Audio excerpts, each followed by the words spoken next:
사장교 건설 베트남 까오랑 교량 사업 개요. 까오랑 교량 건설은 베트남 정부에서 추진하는 메콩강 삼각주 연결도로 사업 중 메콩강 지류 티엔강을 횡단하는 교량으로 사장교 650m, 접속교 1365m, 4차로 연장 2015m의 교량입니다. 교량 설계는 아스토 LRFD를 근간으로 하는 베트남 교량 설계 기준을 기본으로 하였습니다.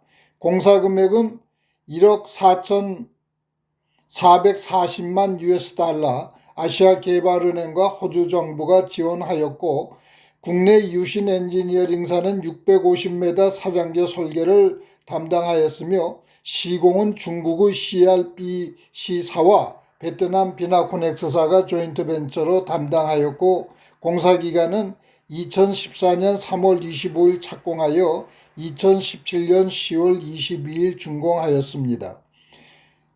저는 이 프로젝트에 공사기간 중 교량 기술자로 참여하였습니다. 베트남에서 사장교 건설 시 경험하였던 사항을 건설 기술인 여러분들과 공유하고자 합니다. 까오랑 사장교 설계.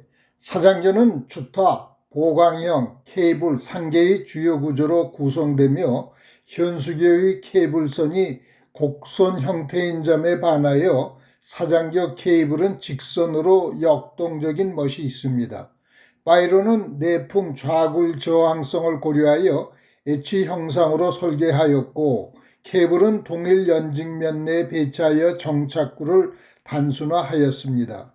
파이론 높이는 123.4m, 기초는 직경 2.5m, 현장 타설 말뚝 24번, 기초 지반은 실트 샌드, 실트 크레이층으로 안반은 해수면으로부터 200m 이상 되는 지점에 있기 때문에 말뚝은 마찰 말뚝으로 해수면 깊이 120m에 이릅니다. 데크폭은 27.5m, 왕복 4차로, 모터사이클 2차로로 시공하였으나 향후 교통량 증가 시 6차로로 전환할 수 있게 설계하였습니다. 공사용 템포러리 브릿지. 강 양안으로부터 파이론까지는 공사용 가교를 설치토록 하였고 현장 타설 말뚝 콘크리트 레미콘 차량이 이 가교를 운행할 수 있게 설계를 하였습니다.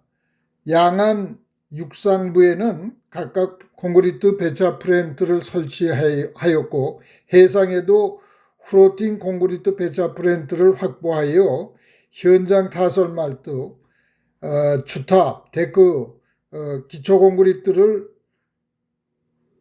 공급토록 하였습니다.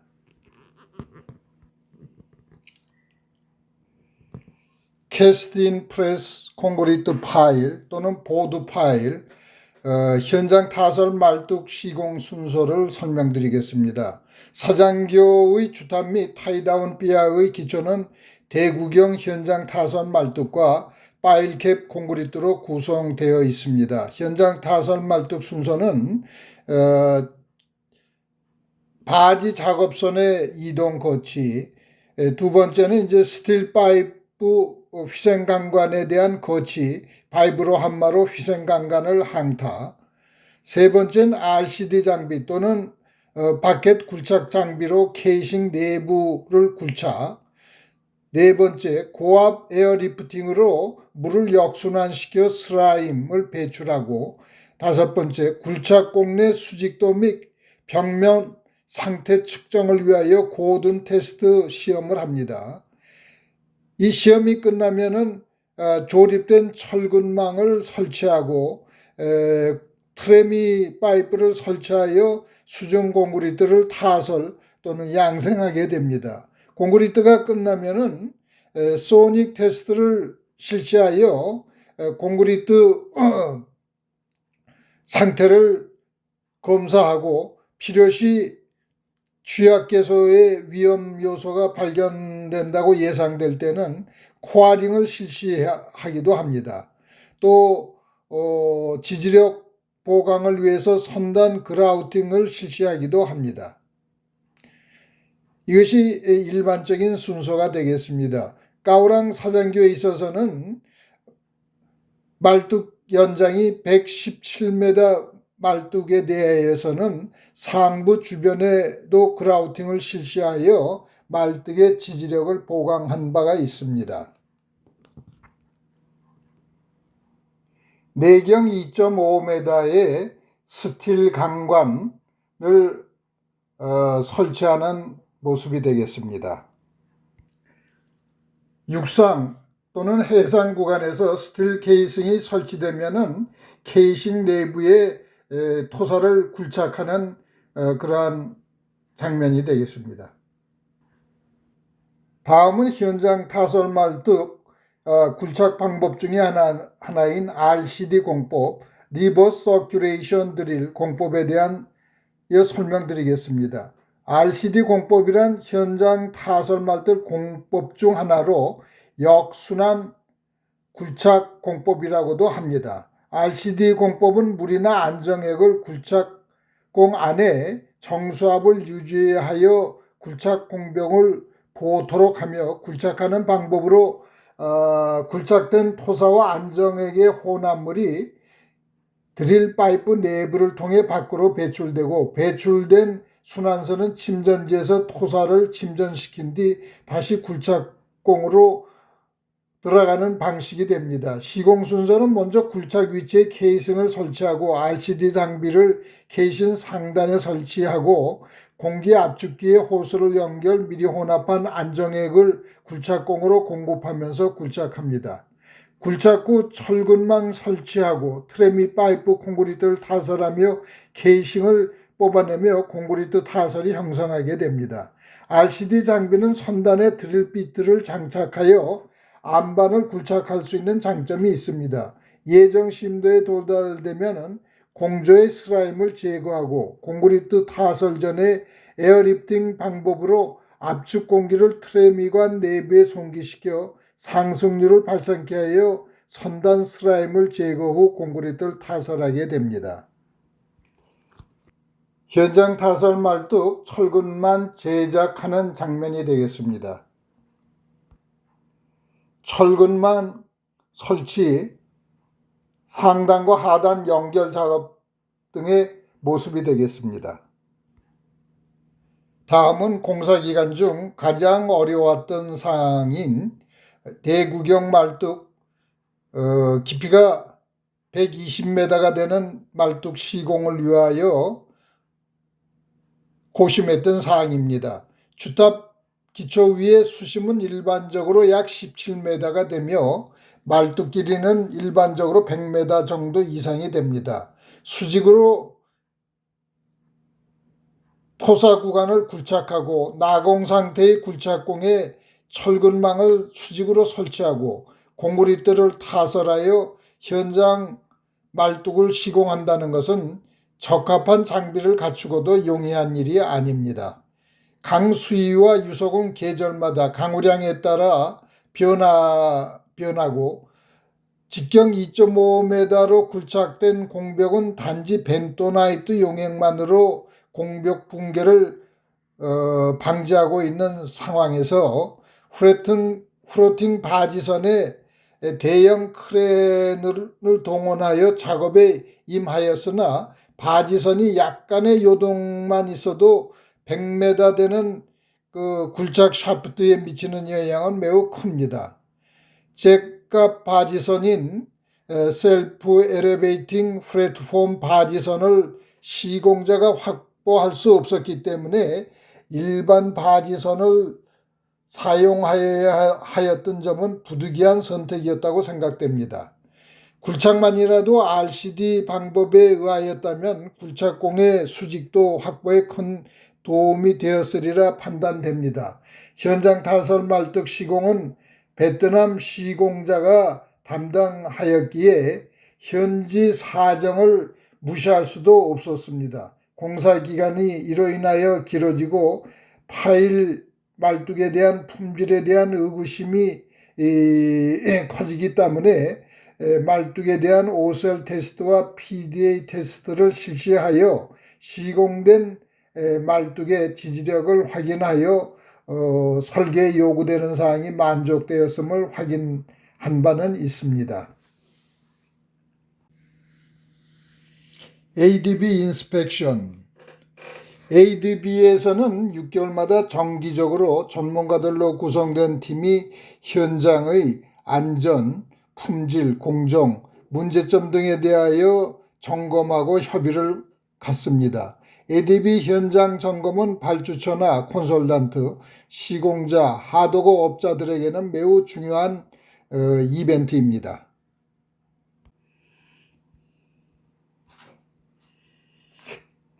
다음은 현장 타설 말뚝 정제화 시험, PDA 테스트, OSL 테스트 등에 관하여 설명드리겠습니다. 메콩강 삼각주 지역은 전반적으로 실티 샌디와 실티 크레이 지층이 100m 이상 되므로 구조물 축조 후 치마가 심하게 발생되고 기초 말뚝은 대부분 말뚝의 주면 마찰 지지력에 의하여 지지력을 얻게 되어 현장 타설 말뚝 직경 60cm에서 한 1.5m 현장 타설 말뚝에 대해서 그 지지력은 약 600톤 정도 계상되는데 말뚝에 대한 정제화 시험을 일반적으로 많이 시행하고 있습니다. 저희도 접속교량 기초 직경 1.5m 길이 60m 내외의 현장 타설 말뚝에 대하여 정제화 시험을 실시하였었습니다.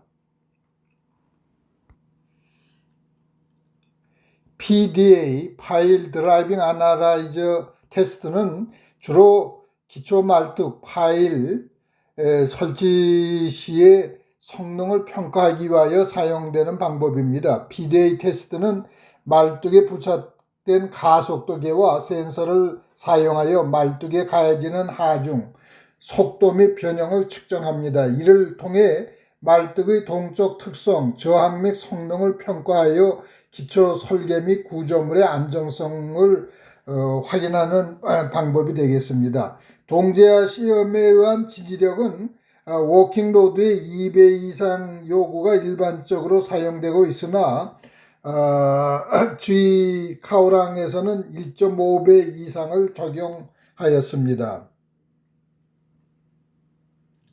일반적으로 콘크리트 보드 파일 직경이 1m 미만인 경우에는 PDA 테스트가 적합합니다.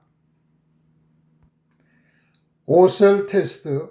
OSL 테스트는 집안의 지지력을 측정하기 위하여 사용합니다. 이 테스트는 콘크리트 보드 파일에 설치된 OSL을 사용하여 집안의 지지력, 전단 강도 등을 측정합니다. 요약하자면 OSL 테스트는 집안의 지지력과 전단 강도를 측정하는 데 사용되는 반면 PDA 테스트는 기초 말뚝의 성능과 동적 특성을 평가하는 데 사용된다고 봅니다.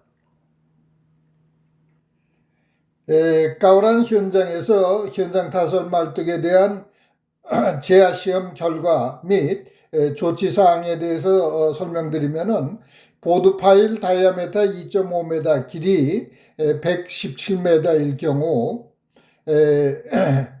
말뚝의 작용 하중이 파일당 2,900톤이 설계상 명시되어 있습니다. OSL 테스트 시험 결과 지지력이 약 5,049톤이 나왔는데 이는 2,900톤의 1.5배 한 것보다 크기 때문에 말뚝이 적합하다고 그렇게 판정을 하였습니다.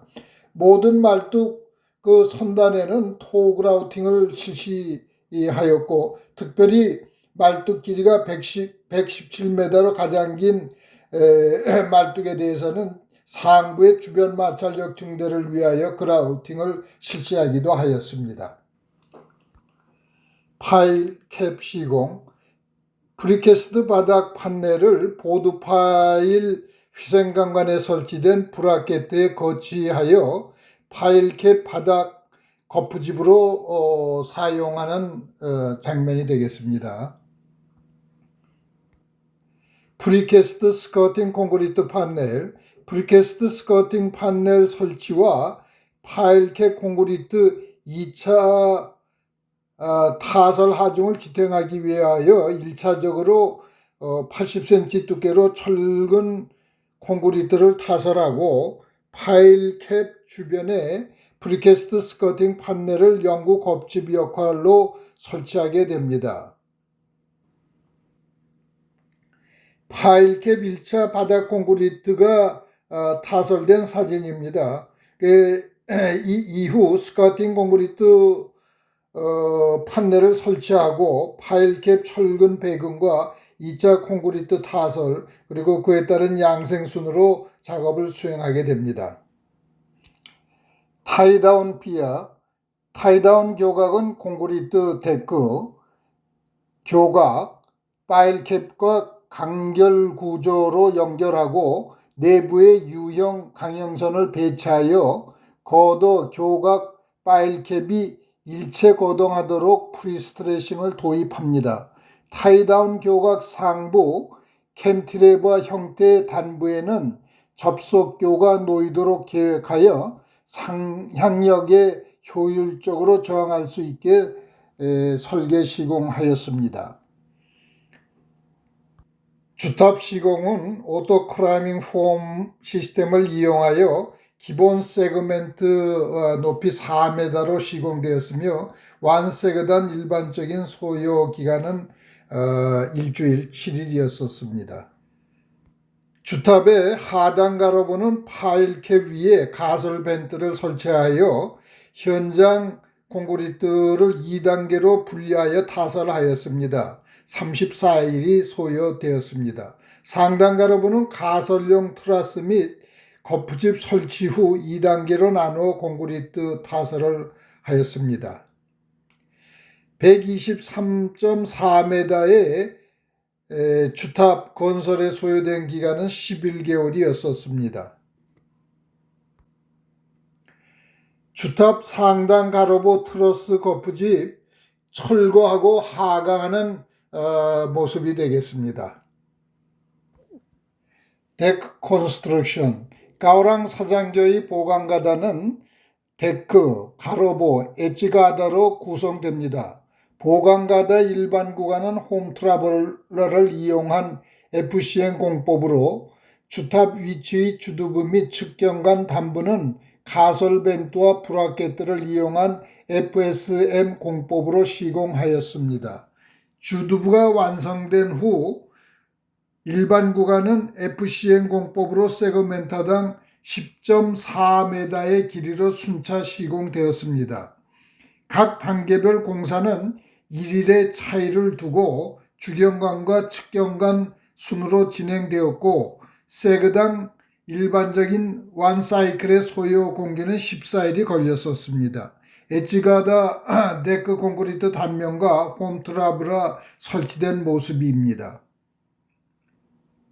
홈트라블러 설치하고 있는 모습, 또 설치된 홈트라블러를 하단에서 올려본 모습 사진이 되겠습니다.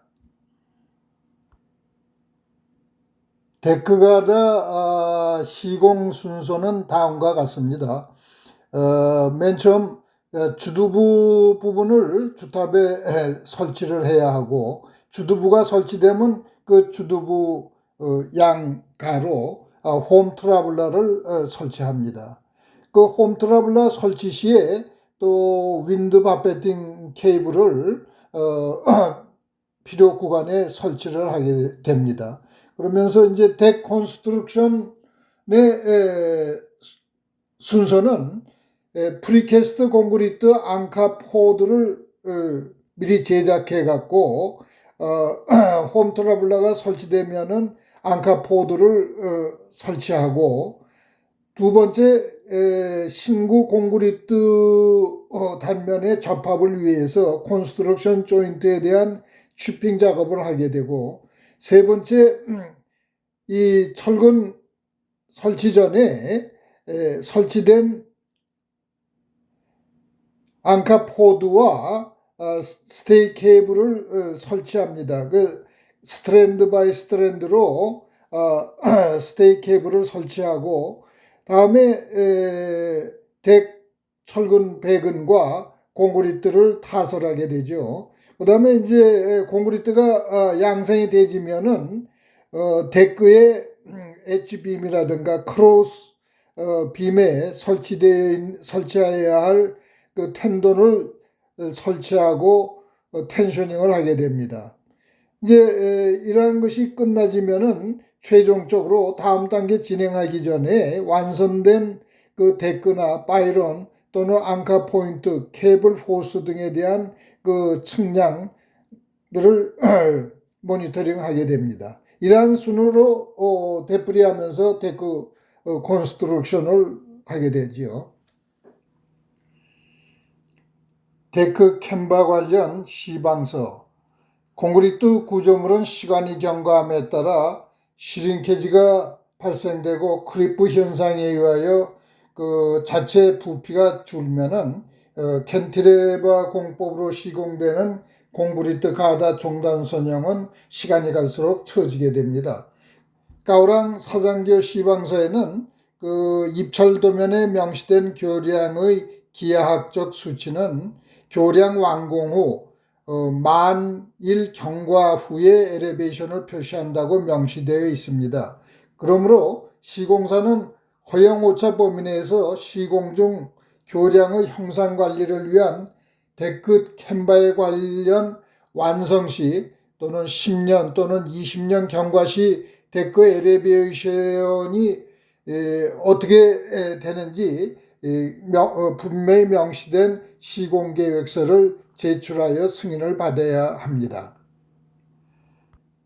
사장교는 구조적으로 건설 시 바람에 가장 그 위험한 상황이 닥칠 수가 있습니다. 강풍 발생 시 동쪽 하중에 의한 그 충격을 완화시키고 교량의 안정성을 보장하기 위하여 주탑 비아 캡과 보강가다 5번째 케이블 정착부 사이에 버페팅 케이블을 설치도록 하고 측경간에 있어서는 10번이나 12번째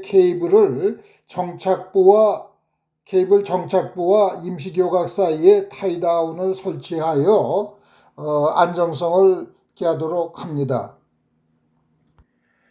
보강형 가다와 스테이 케이블에 관하여 설명드리겠습니다. 보강 가다는 착수 전에 이렉션 엔지니어링의 일환으로 가설 단계 해석과 가설 단계 형상, 장력 관리의 목표치를 설정하고 매 단계마다 계측한 값을 비교 조정하면서 시공에 임하여야 합니다. 형상 관리의 오차 범위는 다음과 같습니다. 탑정의 수평 방향 허용 오차는 플러스 마이너스 70mm, 메인 스판 중앙 연직 방향의 높이 차는 플러스 170mm, 마이너스 100mm 한계 범위 안에 들어야 합니다. 사이드 스판 연직 방향은 플러스 100mm, 마이너스 60mm가 되겠습니다. 완공 시 케이블의 장력 허용 오차는 플러스 마이너스 5% 내외가 되어야 합니다.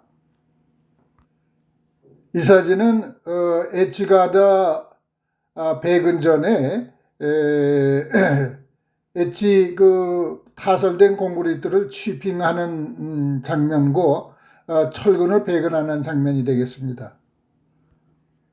데크 건설의 그 가장 중요한 장비가 홈 트러벨라 그 운영입니다. 근데 이 홈 트러벨라 운영에 대해서는 운영자가 그 구조에 대한 개념을 확실히 파악하고 장비 운영에 대한 확실한 그 매뉴얼로 작업 수행이 잘 안 돼서 현장의 그 브릿지 엔지니어의 가장 큰 고민사항이었습니다. 그래서 매 구간마다 이동 전에 또는 콘크리트 타설 전에 체크를 하는 장면이 되겠습니다.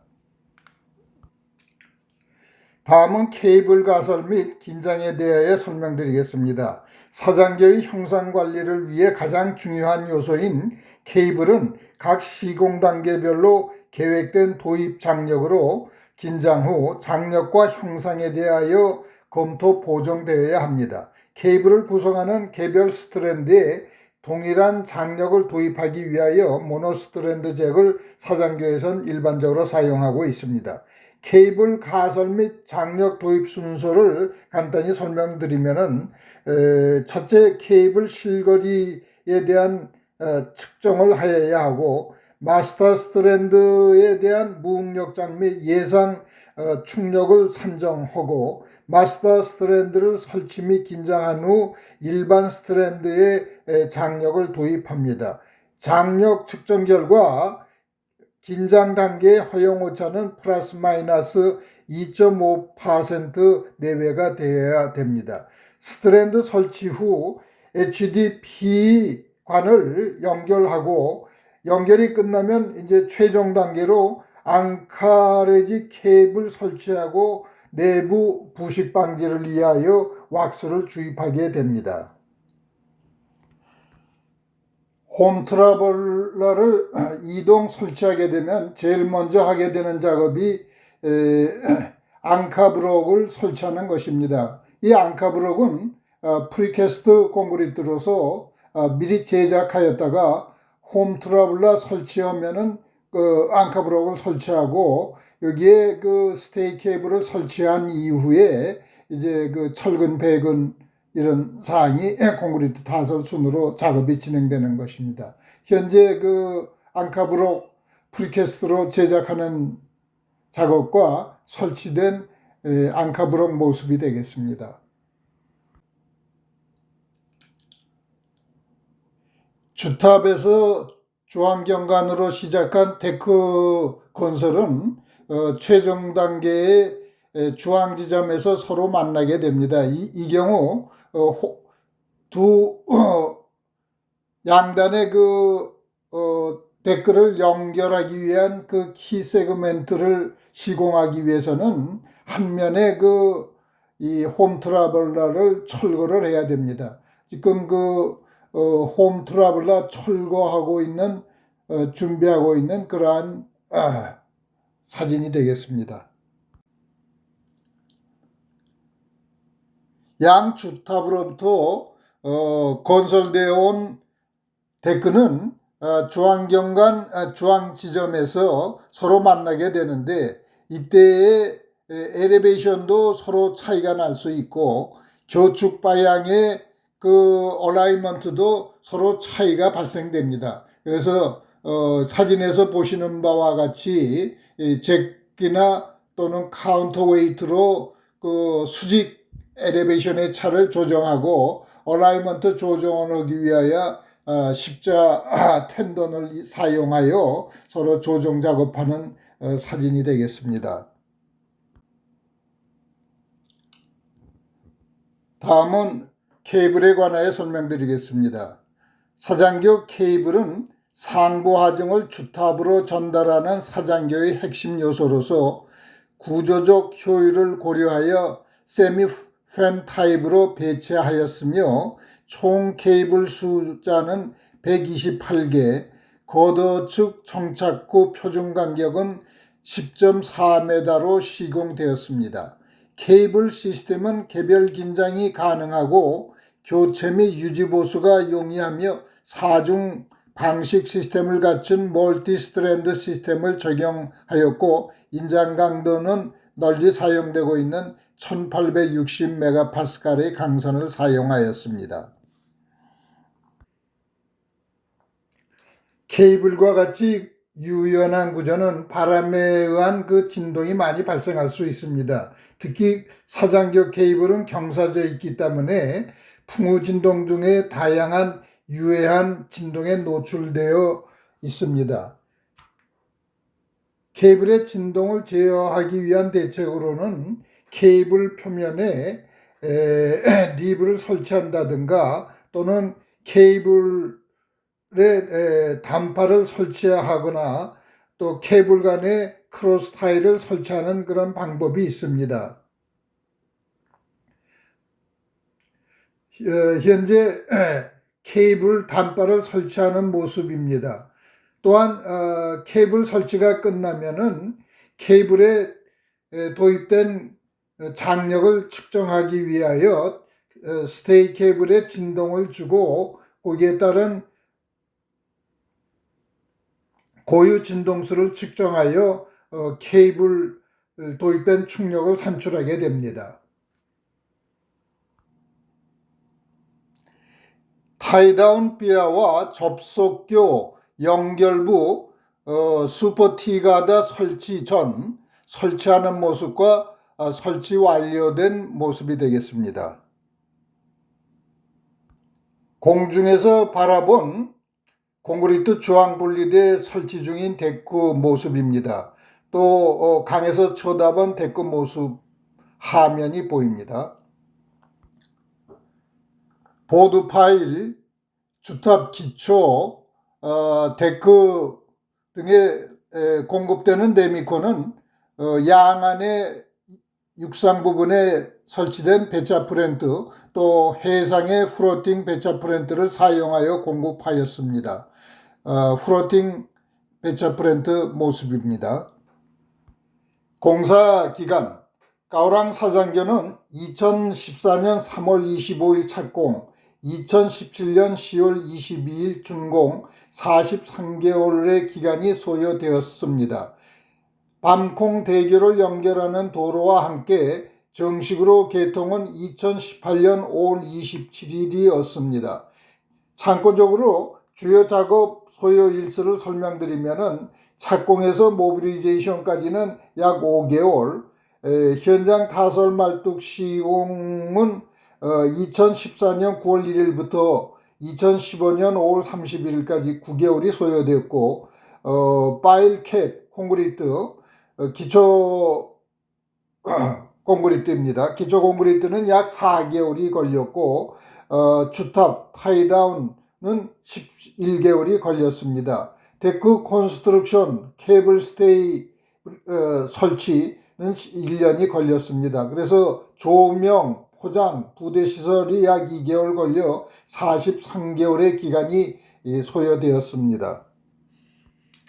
공사 기간 중에는 매월 1회씩 공정회의를 시행하였고 분기별로 발주처 책임자가 현장을 점검한 바 있습니다. 많은 VIP들이 현장을 방문하였었습니다. 계약 공사 기간 내에 공사를 성공적으로 완수할 수 있었던 것은 시공사의 공사 추진 능력이 우수하였고 장비나 가설자재 동원이 수월하지 않은 상황에서도 현지 시공업체 작업원들의 노고가 매우 컸었기 때문이었습니다. 가오랑 브릿지 건설에 참여하셨던 분들과 공사 수행에 큰 도움을 준 유신 가오랑 브릿지 기술지원팀에게 감사의 마음을 전하면서 저의 설명을 마치겠습니다.